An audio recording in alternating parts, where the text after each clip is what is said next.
Voilà. Match Balouki, match Indi, 6 comme 9.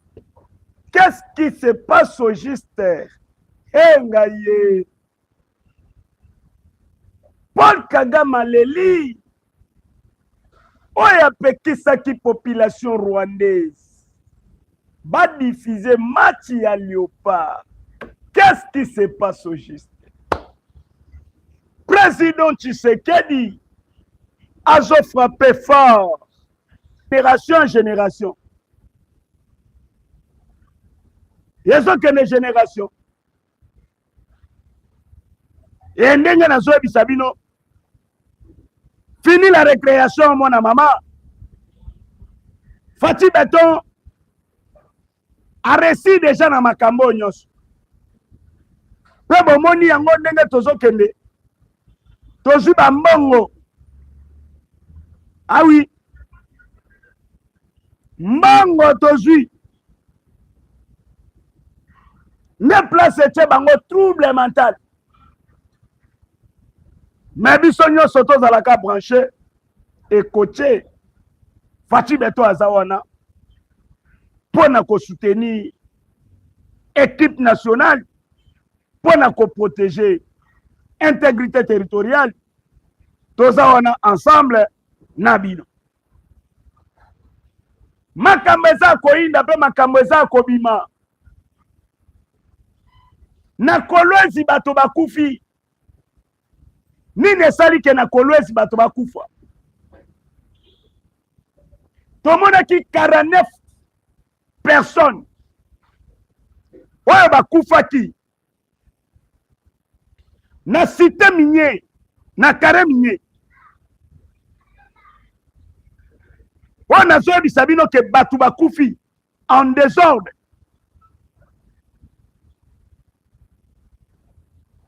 Batu bakufi yaya.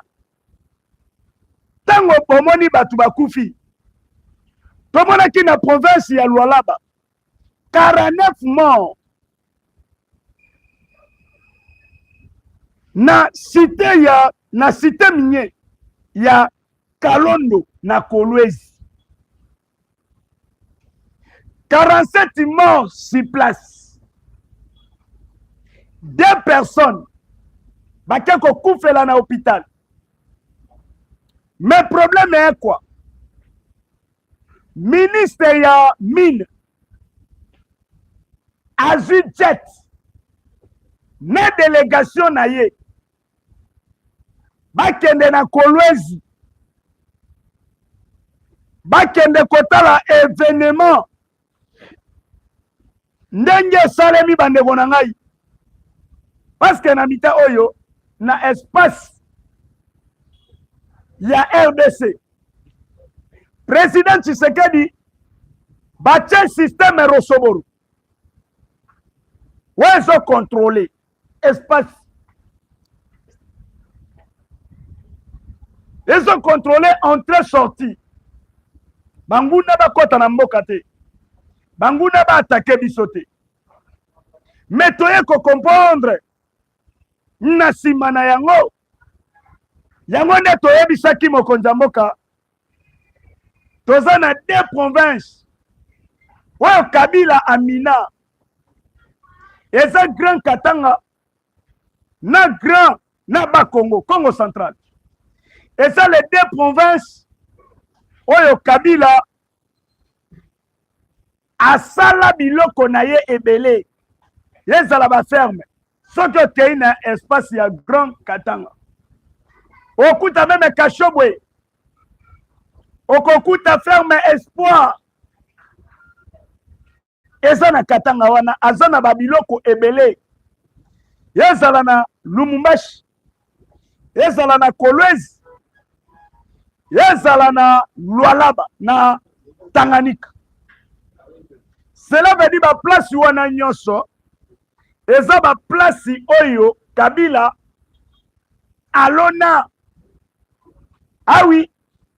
Mais ndenge na zoe bisabino Kabila kosala toutes les façons que ayeba ko contrôler espace ya Grand Katanga parce que aza na ba challenge na ye na kati wana. Mais qu'est-ce que président Tshisekedi a kosala pour que a récupérer espace wana ya Grand Katanga? Bato ebele bazozwa o Dani Banza, le conseiller ya président oyo uti kolongola ye Dani Banza.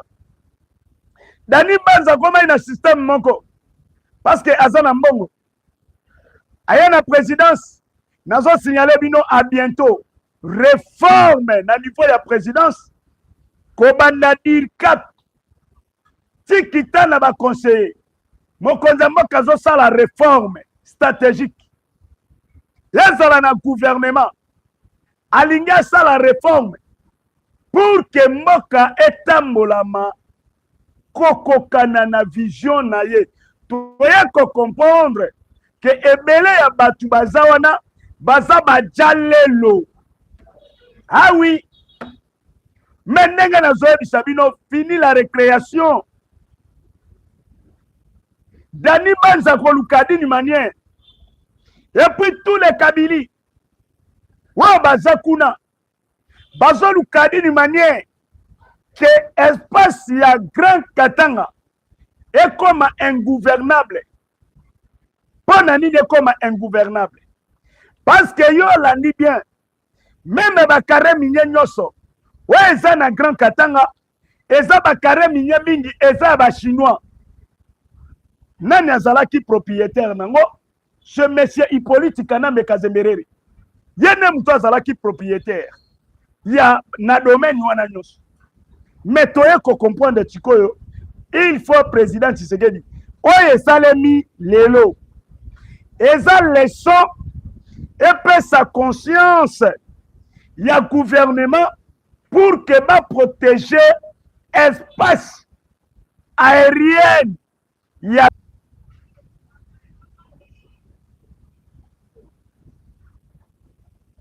les avions qui transportaient les mines de mines. Un crash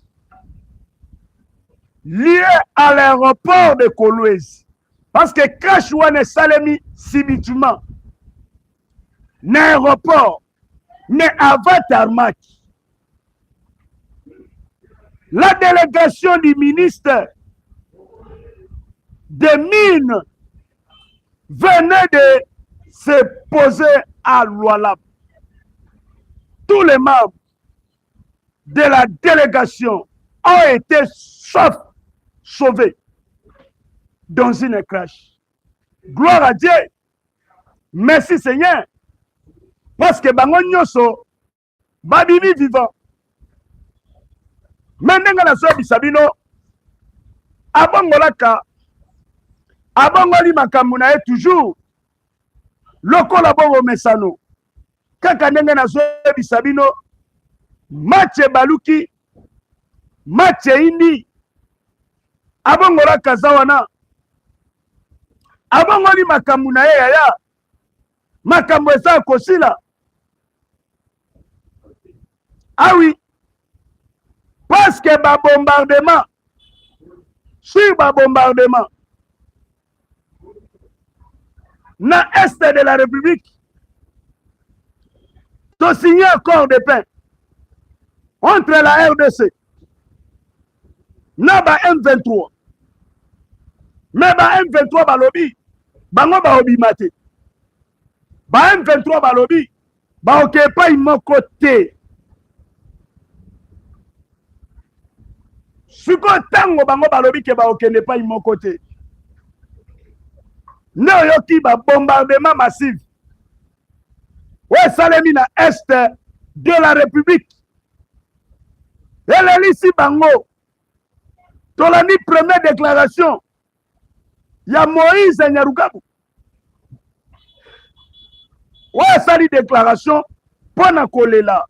Et pas un président Tshisekedi ke Banyamurenge bazo kufwa.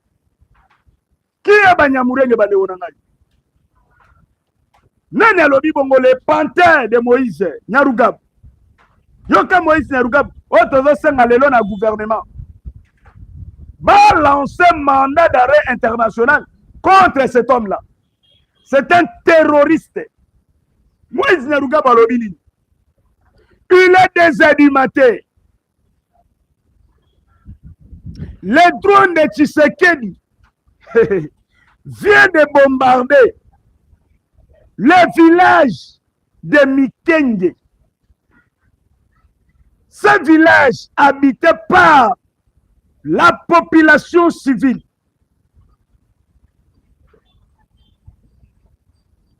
Où se trouve un cas de déplacés Banyamourengi. Donc, le village a été incendié. Le bilan n'est pas encore établi. Vu l'heure, maintenant, il doit avoir des victimes civiles, des sources dignes de foi.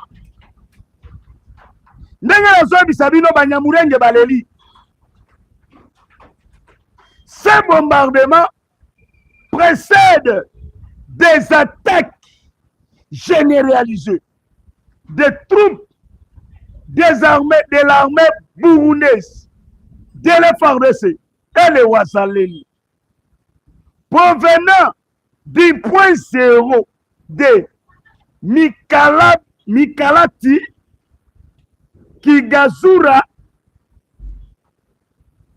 Marunde, Kimpumpu, Rungezi et Mouloko. Devant les couvertures, vers Minembwe et Mikenge, en guise d'assaut final, des généraux sont stationnés dans les environs. Les Congolais, l'autre Burundais, parmi les deux généraux, Wabala Pindaï, Kebakoti Kalisusu, bande de voleurs Wanate, Makwaza Congolais, Mosusaza Burundais, Neba Telemi, Balobi fini la récréation, Bango Bazawana, Ponako Punda, Nabatu Nyoso, Oyo Bazotelemela Congo. Menenge na zoe bisabino, Toyoki Pante Abimi. Qui est cet homme-là? C'est le général Mouoz, fils, il y a président burundais, il y a Ougandais. Alobini, Soki, si mon père me donne le feu vert, il ne faudra que 8 heures pour capturer l'océan Indien depuis Kenya et à faire propre de l'Ouganda. Cela veut dire que papa naye, ceux qui appellent ces feux verts à cause de l'océan Indien, kobanda na Kenya, si kokoma na Uganda, nyose kokoma yaye, tala ba pante oyo. Tshisekedi aloba, pante pe aloba, est-ce que vous trouvez ça normal? Bien joué na ba Congolais nyoso ba Kongomani. Wa bazola na mwana mboka Cédric, malgré ça na Kinshasa awa, mbule ezobeta ya bajete mbula ya makasi. Est-ce que ba Congolais place boza? Yepa na bino kuna pe. Est-ce que mbule ezobeta? Mwana mboka azolela ndenge nazo bisabino. Fini la récréation. Plus de 5 localités récupérées. Ah, ndenge nazo bisabino. Localité de Net, Moulema, Louke et Kachonja dans les chefferies d'Osso, Bayungu, eza sikoyo na maboko ya FRDC. Mais tokomi tuna pona nini FRDC, pona nini Congo signé d'accord, il a cessé le fait entre la RDC, to signé cessé le fait. Pe ba M23 babima na sol congolaise, mais lelo toyekoka moi le FARDC baza toujours qu'on continue ba bombardement sur ba bombardement. Nde toyekoyoka Panther oyo ya Emmanuel Macron azoloba la signature de l'accord de Doha entre le gouvernement congolais et AFC du M23. Réaction du président français. Qu'est-ce qu'il a dit pour ça? À la suite des signatures de l'accord conclu ce samedi à Doha, parce que le jour de samedi, ezalaki jour moko ya ba spectacle depuis le samedi à Doha entre le gouvernement de la RDC et les mouvements terroristes du M23 bar AC.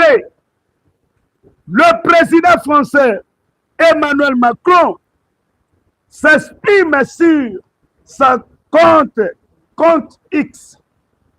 J'ai salué l'accord signé à Doha entre la RDC et le M23. Après tant de souffrances, d'une véritable ouverture pour la paix et une louée d'espoir pour tous, as-tu déclaré avant de remercier l'ensemble des acteurs impliqués,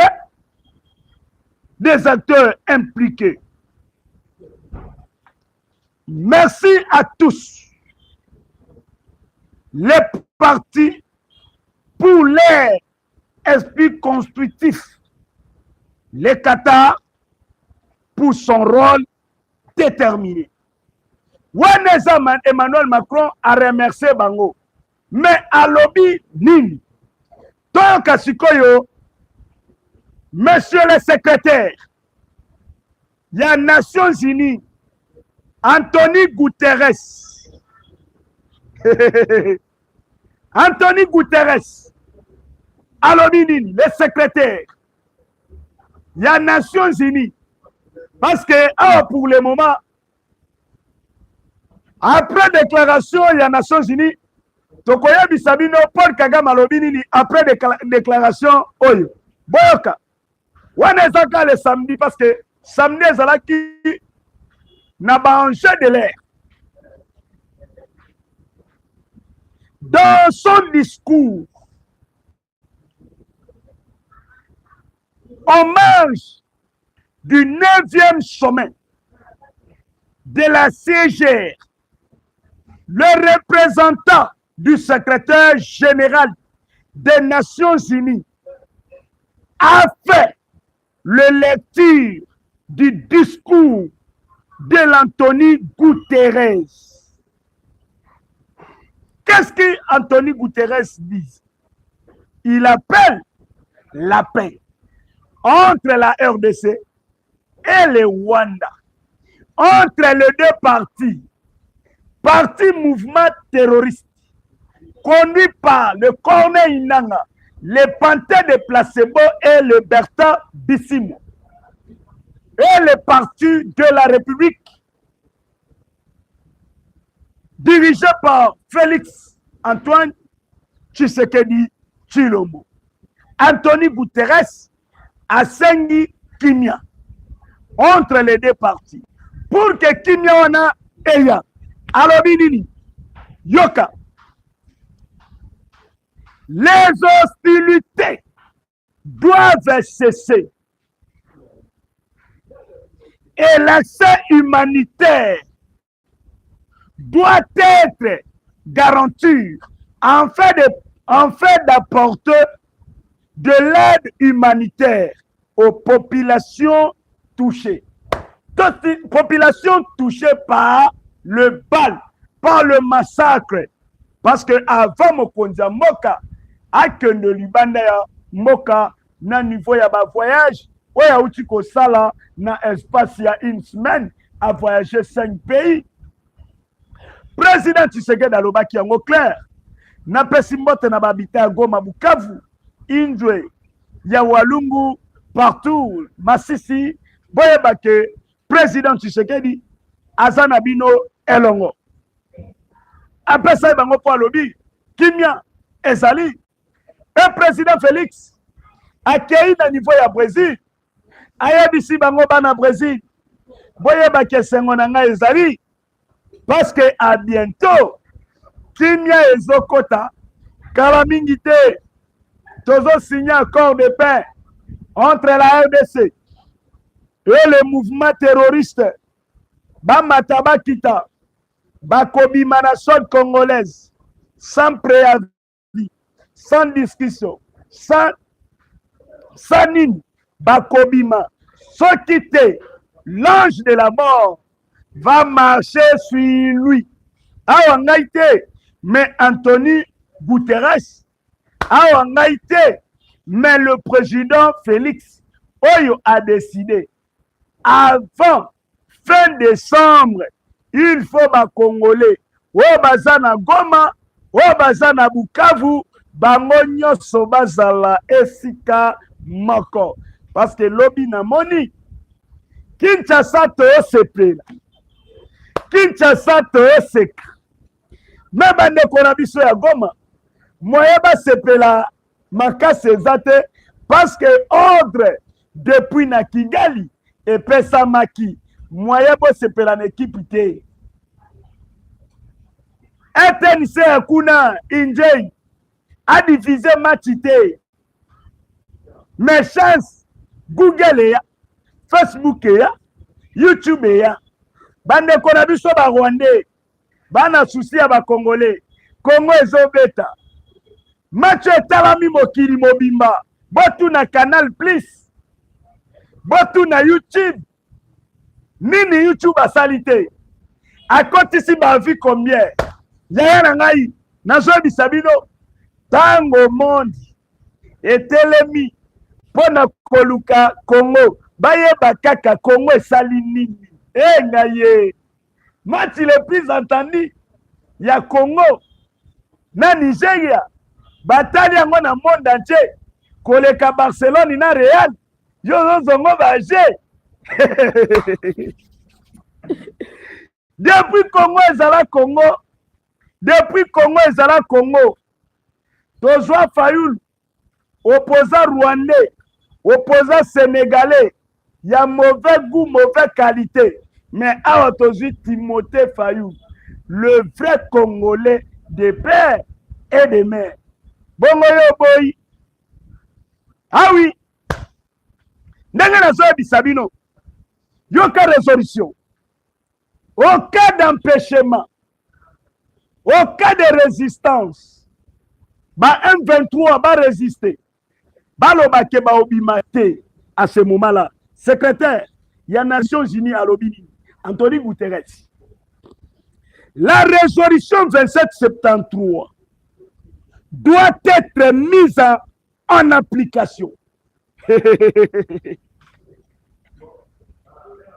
Ngaye.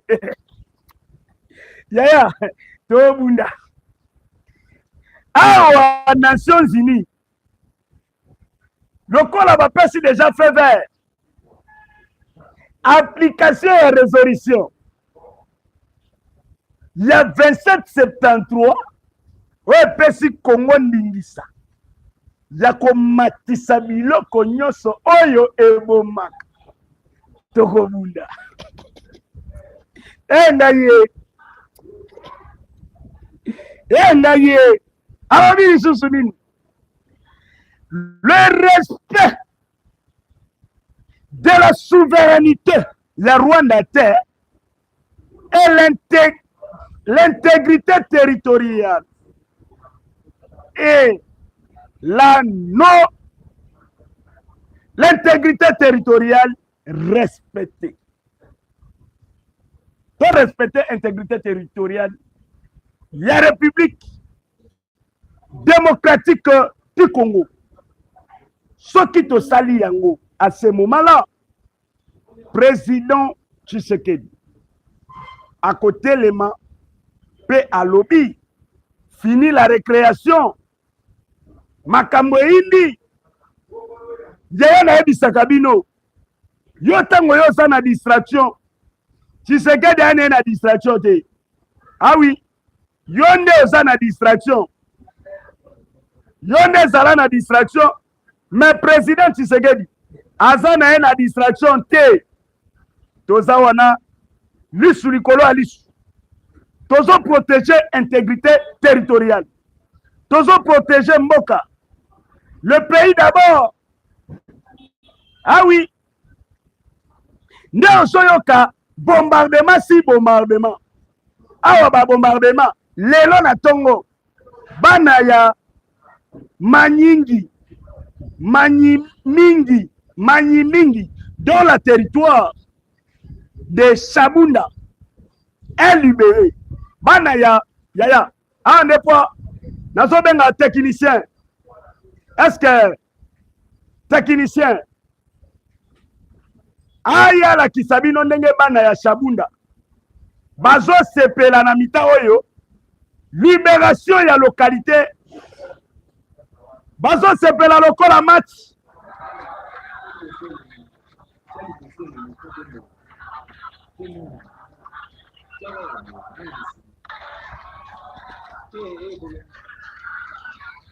Yaya tala na miningi bana bazo sepela lokola match ya Léopard. Alléluia.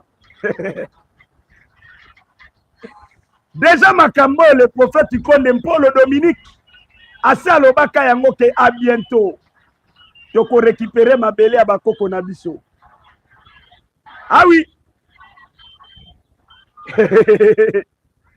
Lengaye Yaya nana esengo récupération massive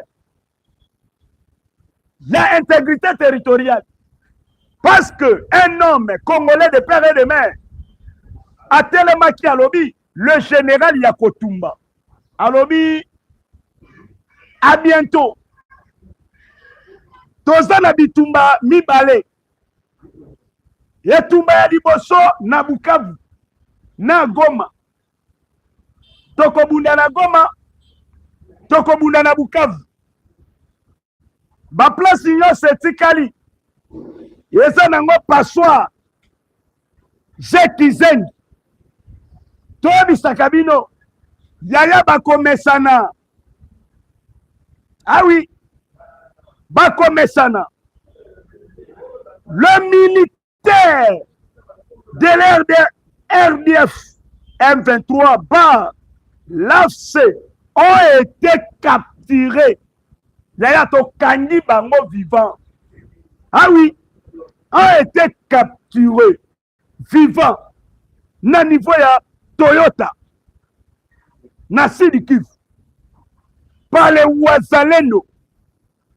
Ah oui, parmi les capturants, un membre de l'armée rwandaise avant appréhendé à Goma. Baoyo bakotaka Goma. Balongoli ba mususu na batindi bango boye na Sud Kivu. Tokangi bango vivant. L'armée rwandaise nous disait qu'elle est venue nous libérer et qu'elle nous paieront bien. Mais ba Congolais balobi quel que soit makamboyo Rwanda bako payer ba plus. Et il faut pas sibi parce que ndenge na zo bisabino fini la récréation. Ange de la mort a telemi pe atamboli